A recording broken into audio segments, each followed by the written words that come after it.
I know the movie is like 4 hours long. It went by quite fast.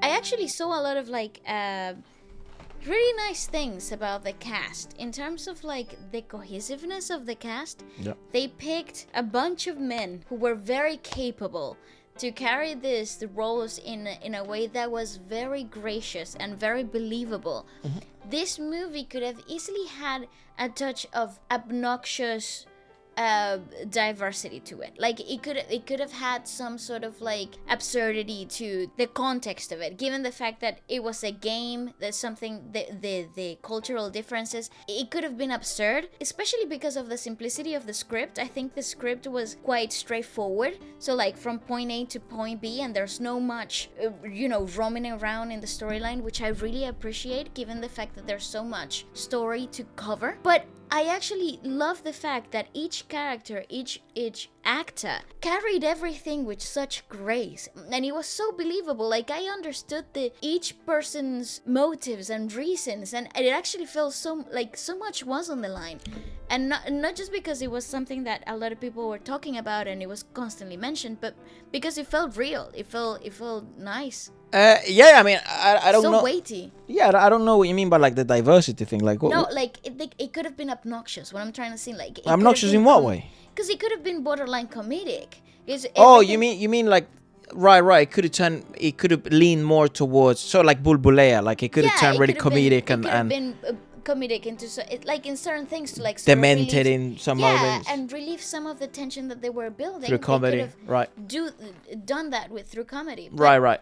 It was actually such a beautifully carried. Yeah, agreed. I drama. think music score actually, it's really good in terms of music. I think it definitely does have some really strong songs. It's unfortunate that I think the weakest song, it's actually one of their strongest songs, which is the "I Love You" bollocks. Mm-hmm. And the reason why I think the song becomes unbearable is literally because of the whole "I love you" thing. It was cool to see the orchestration and symphonic arrangement of it in a Western sense, with the waltz, and then obviously with the whole, more traditional orthodox way of doing a music score when someone's being heartbroken, mm-hmm. or they're, infatuated by someone, and then to see it being juxtaposition with, in an arrangement that A.R. Rahman came up with in a more Indian way per se, because that's essentially what they were trying to do. I just think it was like mixing fucking oil and water. It didn't really work. When I think there are times where it does work and you can do it, but you have to be really careful both lyrically, you have to be quite just as poetic, and you have to put as much heart and soil into the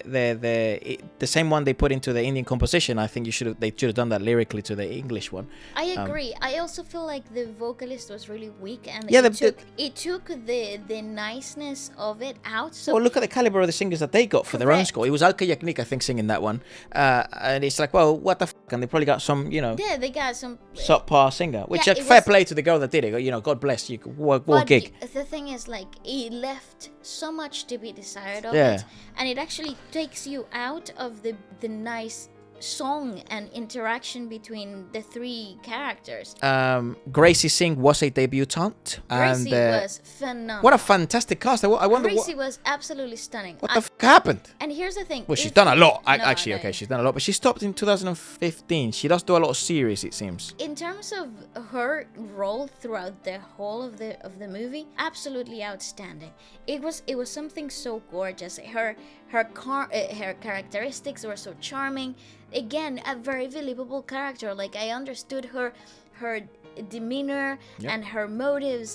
A very pure, lovable character from the beginning. I think this movie shines in its organic nature, in the human nuances, in a way that is lighthearted, in a way that is not very heavy to hold. Is actually very lighthearted, but it doesn't take away the weight of what's on the line. It's a really good film. She won a Screen Award for the Most Promising Newcomer, and then Filmfare Award for the Best Female Debut. I think I couldn't agree more. I want to know more about the director, because that director was an absolute genius. Anshutosh Govarikar, screenwriter and producer, primarily Hindi cinema. He is known for directing films set on a huge canvas while boasting of an opulent treatment. Oh, he's the same director as Suades Suades and Joda Akbar. Interesting. So it's right. not a first time. It's not a first time. Well, the fucker knows how to do Yeah, for sure. big and beautiful However, pictures. though, this is better.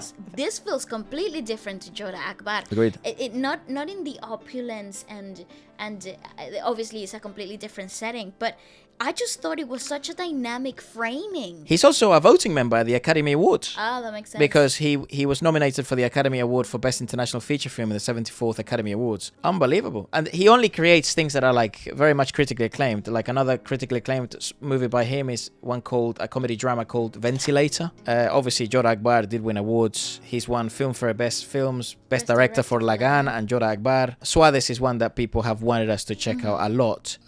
I'm so impressed by the fact that it goes by quicker fast, than I anticipated. My highlight of the film is definitely Gracie Singh. For real. What a debutante, and actually now will be one of my strongest actresses with a classical dancing background, and it really fucking shows. Now when people, obviously the difference that Madhuri Dixit has, it's like the consistency and what Sridevi had is like the consistency, and their appearances in so many films is what makes them legendary. I don't think when you think of a legendary actress, many people will say Gracie Singh, but I certainly will. Definitely a standard out there that it's beyond. But I would definitely say when it comes to some of the strongest dancers that we've ever seen in India that are not weak actresses, and they're also just as strong, if not even better dancers, I think Gracie Singh comes to mind now. Absolutely. Let us know what you guys thought about it. One was interesting great. experience, and musically speaking, I would like to listen to it again, but I think musically speaking is such a delightful album. Very easy to listen to, and I think a lot of these songs does not surprise me if they would have become immensely commercial hits. Because let us know what your first initial reaction was when you heard these songs or when you watched the film. Because they do slap. I think all of them slap. So it's very interesting. I don't want to be seen like as if we didn't like the music album. I think we did. It was great. It was really good. Probably one of the most, listenable and streamable albums out of a movie. Regardless, let us know what you guys thought about it, and goodbye. Adios. Bye. Have a great time.